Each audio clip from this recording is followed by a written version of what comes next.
آج ہمارے سامنے جو مواد ہے وہ ہمیں اسلامی فلسفے اور علم کلام کی گہرائیوں میں لے جاتا ہے۔ جی، ہمارے پاس راحت العقل نامی کتاب کے کچھ اقتباسات ہیں جو خدا کے تصور پر، خاص طور پر توحید پر بحث کرتے ہیں۔ لیکن یہ صرف یہ کہنے کی بات نہیں کہ خدا ایک ہے۔ اصل سوال وہ بہت گہرا ہے۔ ہم ایک ایسی ذات کے بارے میں بات کیسے کر سکتے ہیں جو ہماری دنیا کی ہر چیز سے مختلف ہو؟ بالکل۔ تو آج ہمارا مقصد اسی پیچیدہ بحث کو سمجھنا ہے کہ خدا کو بیان کرنے کا سب سے درست طریقہ کیا ہو سکتا ہے، یہ بتا کر کہ وہ کیا ہے یا یہ بتا کر کہ وہ کیا نہیں ہے۔ آئیے اس فکری سفر کا آغاز کرتے ہیں۔ یہ واقعی ایک بنیادی سوال ہے جس پر صدیوں سے بہترین دماغوں نے غور کیا ہے، اور یہ اقتباسات ہمیں ایک خاص مکتبہ فکر یعنی اسماعیلی فلسفے کے نقطہ نظر سے روشناس کراتے ہیں۔ اچھا۔ ان کے نزدیک خدا کی ذات انسانی فہم اور زبان کی حدود سے آپ کہہ لیں مکمل طور پر ماورا ہے۔ تو اصل چیلنج یہ نہیں کہ خدا کو کیسے پایا جائے، بلکہ یہ ہے کہ اس کے بارے میں غلط تصورات سے کیسے بچا جائے۔ کتاب کا آغاز ہی ایک بہت مضبوط دعوے سے ہوتا ہے۔ مصنف کہتا ہے کہ توحید کے بارے میں سب سے سچا قول وہ ہے جو اللہ کے لیے صفات کمال کا اثبات کرے اور ان چیزوں کی نفی کرے جو مخلوقات میں پائی جاتی ہیں۔ اچھا، تو یہ صرف گنتی کا معاملہ نہیں ہے؟ 1 2 3 والا یہ قسم کا معاملہ ہے، یعنی وہ ایک تو ہے ہی لیکن اس جیسا کوئی اور قسم کی چیز ہی نہیں۔ بالکل صحیح پکڑا آپ نے۔ یہاں توحید کا مطلب صرف عددی ایک ہونا نہیں بلکہ بے مثال ہونا ہے۔ بے مثال؟ جی، فلسفے کی زبان میں اسے وحدت حقیقی کہتے ہیں۔ اس مکتبہ فکر کے مطابق جب ہم کہتے ہیں کہ خدا ایک ہے تو ہمارے ذہن میں فوراً 2 3 4 کا تصور آتا ہے نا؟ ہاں بالکل، ایک سلسلہ شروع ہو جاتا ہے۔ لیکن خدا کی وحدانیت اس گنتی کے سلسلے سے ہی باہر ہے، اور اس تصور کو خالص رکھنے کے عمل کو تنزیہہ کہا جاتا ہے۔ تنزیہہ یعنی خدا کو ہر اس چیز سے پاک سمجھنا جو مخلوق کی خصوصیت ہو، جیسے جسم، جگہ، وقت، جذبات، یہ سب مخلوق کی صفات ہیں۔ تنزیہہ کا مطلب ہے ان سب کی خدا کی ذات سے نفی کرنا۔ لیکن یہیں پر ایک مسئلہ کھڑا ہوتا ہے۔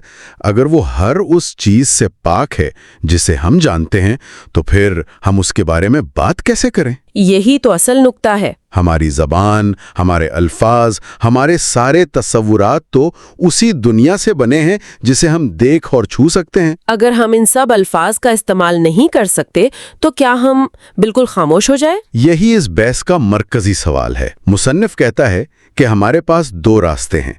ایک اس بات کا، یعنی یہ بتانا کہ خدا کیا ہے، جیسے وہ عالم ہے، وہ قادر ہے۔ ٹھیک ہے۔ دوسرا راستہ نفی یا سلب کا ہے، یعنی یہ بتانا کہ وہ کیا نہیں ہے، جیسے وہ جسم نہیں ہے، وہ محدود نہیں ہے۔ اور کتاب کا سارا زور وہ دوسرے راستے پر ہے۔ جی بالکل۔ اور یہ بات مجھے سب سے زیادہ دلچسپ لگی۔ مصنف کا جھکاؤ واضح طور پر نفی کی طرف ہے، لیکن یہ تھوڑا عجیب نہیں لگتا؟ ہم کسی کی تعریف یہ بتا کر کیسے کر سکتے ہیں کہ اس میں کیا خامیاں نہیں ہیں؟ بظاہر یہ عجیب لگتا ہے، لیکن اس کی وجہ بہت گہری ہے۔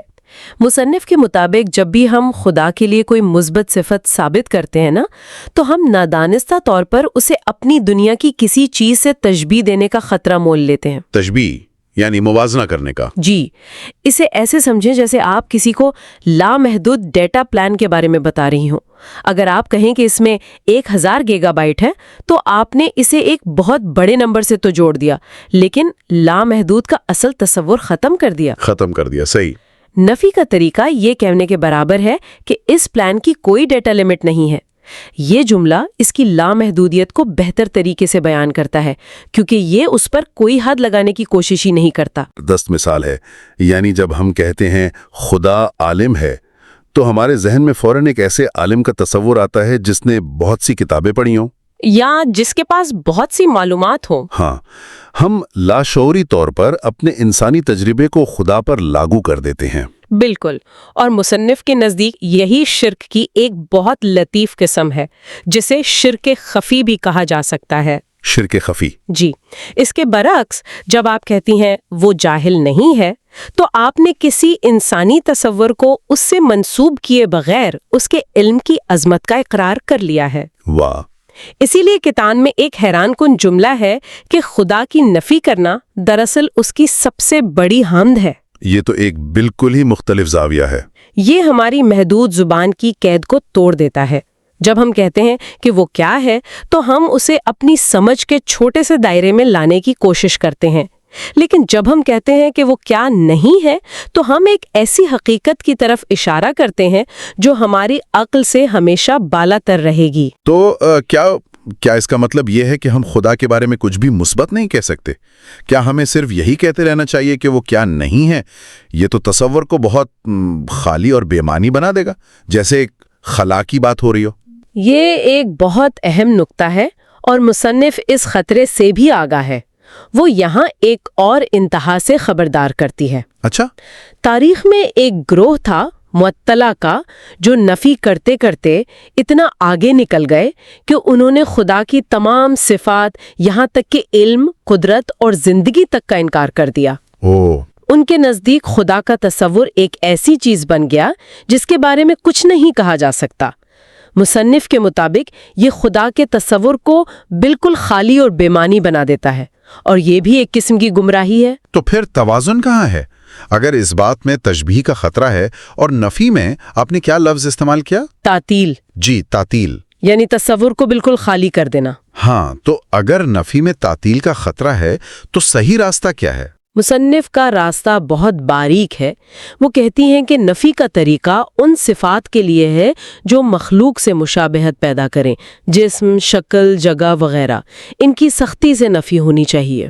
ٹھیک ہے، لیکن صفات کمال جیسے علم، قدرت، حیات، ان کا اقرار ضروری ہے، مگر اس شرط کے ساتھ کہ ہم یہ تسلیم کریں کہ اس کے علم کی حقیقت ہمارے علم جیسی نہیں اور اس کی قدرت کی حقیقت ہماری قدرت جیسی نہیں۔ اچھا، ہم صرف لفظ استعمال کر رہے ہیں کیونکہ ہماری زبان میں اس سے بہتر کوئی لفظ نہیں ہے، لیکن ہمیں ہمیشہ یاد رکھنا چاہیے کہ اصل حقیقت ہماری سمجھ سے باہر ہے۔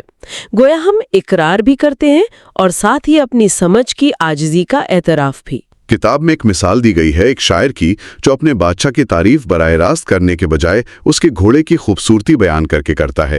کیا یہ اسی نقطے کو سمجھانے کے لیے ہے؟ کے لیے ناکافی ہے۔ ناکافی؟ جی، بادشاہ کی تعریف اس کی ملکیت کے ذریعے کرنا ایک باواسطہ تعریف ہے۔ یہ انسانی زبان کی کمزوری دکھاتا ہے۔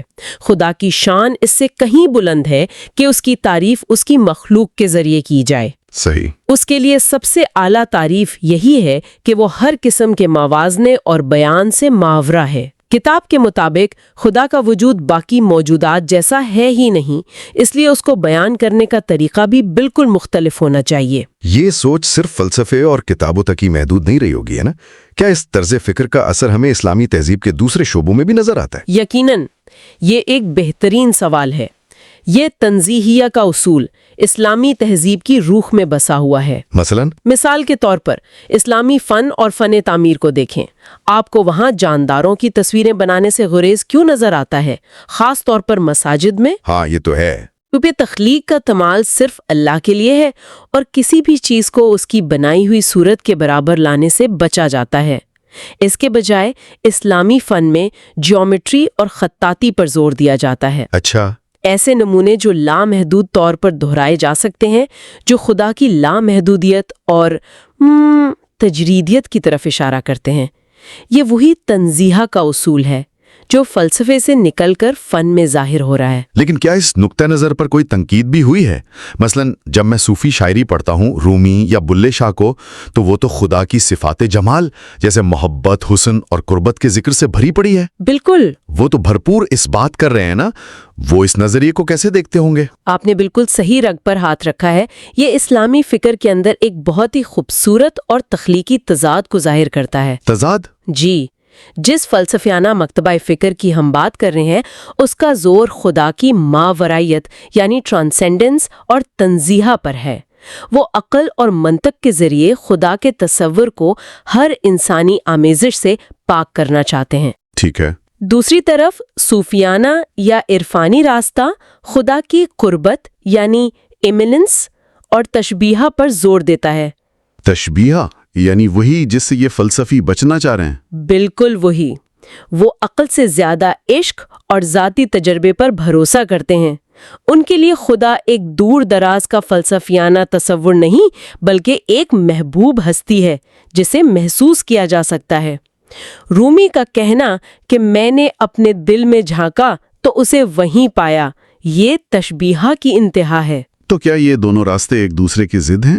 ضروری نہیں۔ بہت سے مفکرین کے نزدیک یہ ایک ہی حقیقت کے دو پہلو ہیں، جیسے ایک سکے کے دو رخ۔ دلچسپ۔ کامل توحید یہ ہے کہ خدا کو بے وقت تنزیہہ اور تشبیہہ دونوں زاویوں سے دیکھا جائے، یعنی یہ مانا جائے کہ وہ ہماری دنیا کی ہر چیز سے پاک اور ماورا بھی ہے اور ساتھ ہی ہماری شہرک سے زیادہ قریب بھی ہے۔ لیکن راحت العقل کا مصنف؟ ہاں، راحت العقل کا مصنف چونکہ ایک فلسفی ہے، اس لیے اس کا پورا زور عقلی پاکیزگی اور تنزیہہ پر ہے تاکہ عام ذہن کسی قسم کی غلط فہمی کا شکار نہ ہو۔ تو اس کتاب کے مصنف کے نزدیک اس ساری ذہنی مشق کا، اس نفی کے راستے کا حتمی مقصد کیا ہے؟ وہ ہمیں کہاں پہنچانا چاہتا ہے؟ مقصد خدا کے تصور کو ہر قسم کے انسانی وہم و گمان اور مادی تصورات سے مکمل طور پر پاک کرنا ہے۔ مکمل طور پر؟ جی، متن کے آخری حصے میں اس کا خلاصہ یوں کیا گیا ہے کہ اس منطقی راستے پر چل کر ہم بالآخر اس نتیجے پر پہنچتے ہیں کہ اللہ نہ جسم ہے، نہ اس کی کوئی شکل ہے، نہ وہ مادہ ہے اور نہ ہی اسے حواس سے محسوس کیا جا سکتا ہے۔ یعنی ہر مادی چیز کی نفی۔